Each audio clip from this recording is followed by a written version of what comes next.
Ciao a tutti, a nome di Chris abbiamo deciso che qui alla Polisportiva Negrare questa sera saranno accesi i fari. 17 minuti, 17 come il numero della maglia di Chris Obeng Abom, neppure 14enne travolto ed ucciso la notte del 31 luglio lungo la provinciale 12. Alla Polisportiva Negrar hanno voluto ricordarlo così, in quel campo che lui amava tanto.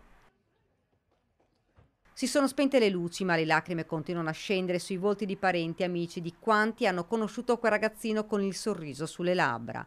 Questa è stata una delle iniziative per ricordare il tredicenne. È un'iniziativa simbolica, però si unisce alle tante manifestazioni che sono state fatte, e anche la raccolta stessa delle offerte sta andando bene, quindi significa che davvero la comunità ha sentito l'esigenza di manifestarsi a più riprese per portare l'attenzione su questo episodio e per essere vicini alla famiglia.